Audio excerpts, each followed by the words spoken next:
Hello friends, मैं आपके साथ चर्चा कर रहा हूँ आईटीसी के रिजल्ट्स के बारे में। और आईटीसी के रिज़ल्ट किस तरीके के रहे ये मैं आपके साथ चर्चा करूँगा। लेकिन आईटीसी के रिज़ल्ट के बारे में कुछ बातें मैं आपको बताता हूँ कि देखिएगा, ये जो क्वार्टर होता है आईटीसी के लिए, ये काफ़ी अच्छा क्वार्टर जो है माना जाता है। और मार्च क्लोजिंग के अंदर अगर हम देखें तो पिछले साल के मुकाबले, क्योंकि पिछले साल थोड़ा सा लॉकडाउन का भी असर था, वहाँ से अगर हम देखें तो इनके सिगरेट बिज़नेस में, होटल बिज़नेस में इम्प्रूवमेंट तो आया है और सेल तकरीबन 16% के आसपास बढ़ी है अगर हम पिछले साल के सेम क्वार्टर से अगर हम कंपेयर करें तो। उसके साथ अगर हम ये देखें कि मार्जिन्स बढ़े या नहीं बढ़े, लेकिन मार्जिन्स ख़त्म हो गए। प्रॉफिट केवल 10% बढ़ा है, यानी कि सेल 16% बढ़ने पे भी आप प्रॉफिट तकरीबन 10% बढ़ा पा रहे हैं। कॉस्ट प्रेशर देखने के लिए मिला है। रिजल्ट न्यूट्रल टू पॉजिटिव है, मैं ये तो नहीं कहूँगा ख़राब रिजल्ट है, न्यूट्रल टू पॉजिटिव है। लेकिन एक बात हमें ध्यान रखनी चाहिए कि जब हम पिछले साल इन्हीं दिनों में आईटीसी के रिज़ल्ट का एनालिसिस कर रहे थे, तब आईटीसी में शेयर्स का भाव 210 रुपये के आसपास था और बाज़ारों में काफ़ी चर्चा थी कि 200 रुपये के नए नोट की जगह आईटीसी के शेयर को जो है सरकार को घोषित कर देना चाहिए कि आईटीसी का शेयर ही 200 रुपये के बराबर होगा। तो वहाँ से अगर हम देखें तो आज 263 का भाव है, तो हम वहाँ से तकरीबन 25% की ग्रोथ कर चुके हैं। अब उस ग्रोथ को कंसीडर करें तो रिज़ल्ट आपको नेगेटिव नज़र आएंगे, क्योंकि अगर कोई चीज़ 25% बढ़ी है तो हमें प्रॉफिट भी 25% बढ़ना चाहिए, सेल भी हमारी 25% बढ़ना चाहिए। यानी कि जो रेवेन्यू ग्रोथ है या जो प्रॉफिट ग्रोथ है विद स्टैंडर्ड मार्जिन्स, वो तो रहने चाहिए थे। अगर उन सब पैरामीटर से आप देखेंगे तो रिज़ल्ट आपको ख़राब नजर आएंगे। ख़राब का मतलब मैं ये नहीं कह रहा कि कल जाते के साथ शेयर 10% गिर जाएगा, नहीं। मेरा मतलब ये है कि बाज़ार के अंदर जो उम्मीदें की जा रही थी कि भाई ठीक ग्रोथ की राह पर जो है पकड़ेगा, तो ग्रोथ तो पकड़ी है, लेकिन वो उतनी स्पीड नहीं है जितनी स्पीड शेयर्स के प्राइस ने पकड़ी है। मैं यहाँ पर आपके साथ जो बात कर रहा हूँ वो है सबसे पहले gross revenues from sale of products and services. तो वहाँ पर 15282 करोड़ की सेल कर रहे थे पिछले साल सेम क्वार्टर में, जो इस बार 17569, बेहतरीन 16% के आसपास की तेजी हमें देखने के लिए मिली। टोटल अगर हम रेवेन्यूज़ देखेंगे, अदर इनकम का कंपोनेंट मोर और लेस एक जैसा ही है, और टोटल जो रेवेन्यूज़ हैं वो तकरीबन 16,000 करोड़ से 18,200 करोड़ रुपए हो गए। काफ़ी अच्छा है।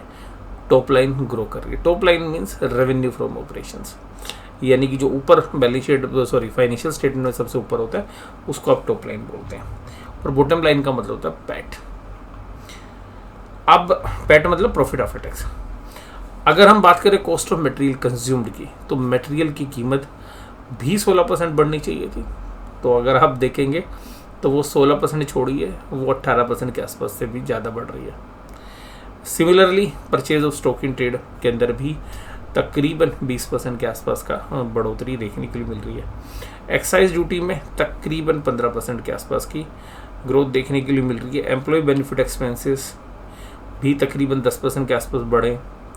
डेप्रिसिएशन अमोर्टाइजेशन भी 12-13% के आसपास बढ़ा है। डेप्रिसिएशन एंड अमोर्टाइजेशन के बाद अगर हम अदर एक्सपेंसेस की बात करें तो अदर एक्सपेंसेस में जो इन्फ्लेशनरी प्रेशर है वो तो आपको पता है, देखना भी था, तो तकरीबन 12% बढ़ा है।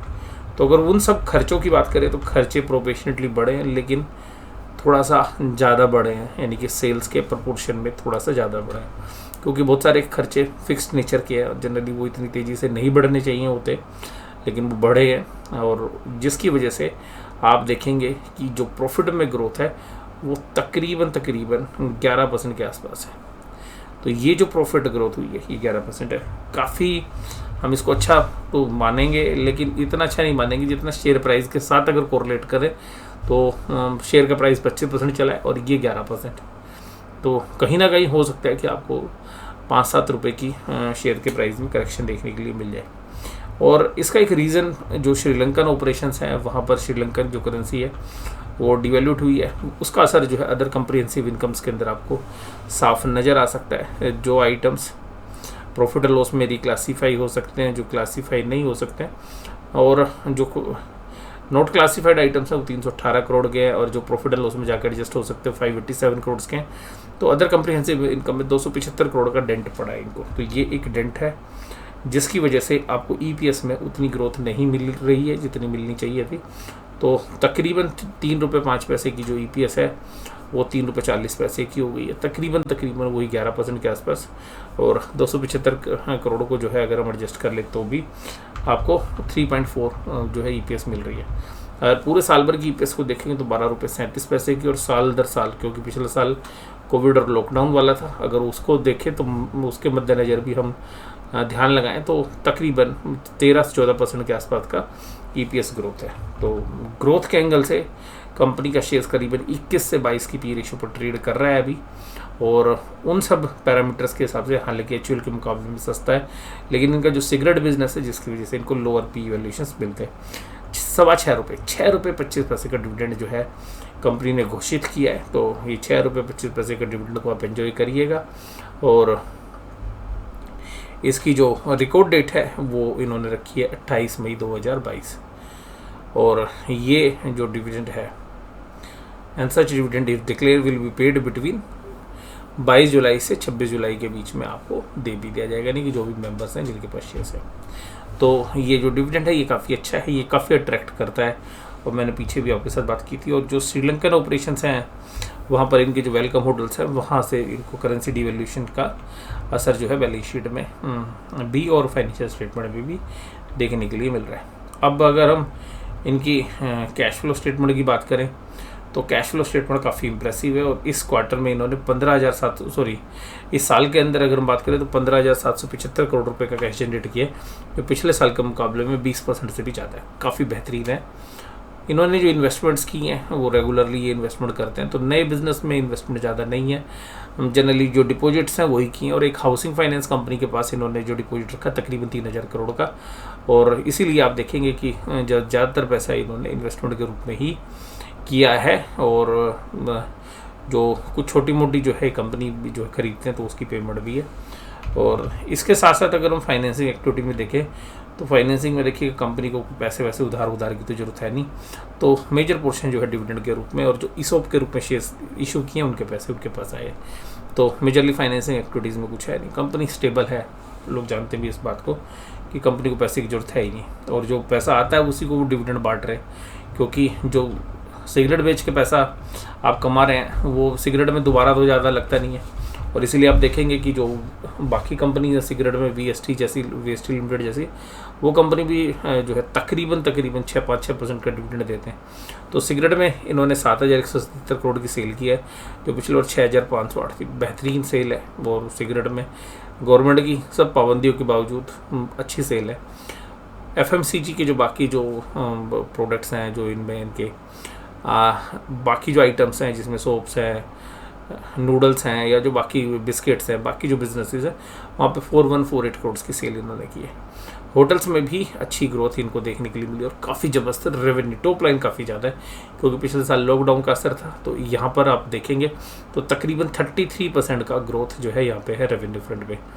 और इसी तरीके से एग्री बिजनेस में भी तकरीबन 25% का ग्रोथ है। पेपर के अंदर भी 40% के आसपास की रेवेन्यू ग्रोथ है। तो रेवेन्यू के अंदर यानी कि जो टॉप लाइन है उसमें अच्छा इंप्रूवमेंट है। लेकिन अब क्या ये टॉप लाइन प्रॉफिट में कन्वर्ट कर पाई या नहीं कर पाई? सिगरेट ने तो कर दिया। सिगरेट ने देखिएगा 4,357, अभी भी आईटीसी का मेन बिजनेस सिगरेट ही है और सिगरेट से ही ये सारी कमाई करते हैं। और जो डिविडेंड आप यूज़ करते हैं, जो डिविडेंड आपको मिल रहा है वो वास्तव में सिगरेट के बिजनेस का ही आता है। उसका अदर बिजनेस में 238 करोड़ है, यानी कि एफएमसीजी का जो बाकी बिजनेस है उसने भी अच्छा किया। होटल्स अभी भी लॉस मेकिंग बिजनेस है, वो 29 करोड़ का लॉस किया है। ग्रोथ हो रही है लेकिन और लॉस हो रहा है। एग्री के बिजनेस में भी अच्छा किया है, 244 करोड़। तो गुड एंड वेल। और एग्री में जिस तरीके से इन्फ्लेशन थी उन सबको देखते हुए पेपर और पेपर बोर्ड्स में भी अच्छा किया है। मोस्टली ये जो सारे बिजनेस है ये लॉकडाउन से पिछले साल इम्पैक्टेड थे, और उन सब बिजनेस में अब इम्प्रूवमेंट है। और उसके बावजूद क्योंकि अब सब चीज़ें जो है ओपन हो चुकी है इकोनॉमी, उनके सब के बावजूद जो है 5,620 करोड़ के प्रॉफिट जो है इनके बनते हैं, वही तकरीबन जो 11% की मैं ग्रोथ बता रहा हूँ। तो वो आपको चाहे EPS देख लीजिएगा, जो बाकी बिजनेसेस वहाँ देख लीजिएगा। मुझे जो लगता है कि शेयर प्राइस जो पिछले साल के मूवमेंट के हिसाब से अगर हम देखें तो रिजल्ट आपको थोड़े से वीक लगेंगे। डिविडेंड मिल रहा है, अच्छी बात है, पॉजिटिव है। शेयर प्राइस के अंदर फ्यूचर में थोड़ा सा हर्डल आएगा इस रिजल्ट की वजह से, और अगर 1-2 क्वार्टर और रिजल्ट्स अच्छे आएंगे तो शायद प्राइस जो भी जिन प्राइस पे इनको स्टेबल भी करेगा, इनको ऊपर भी जाने का दम रख सकता है।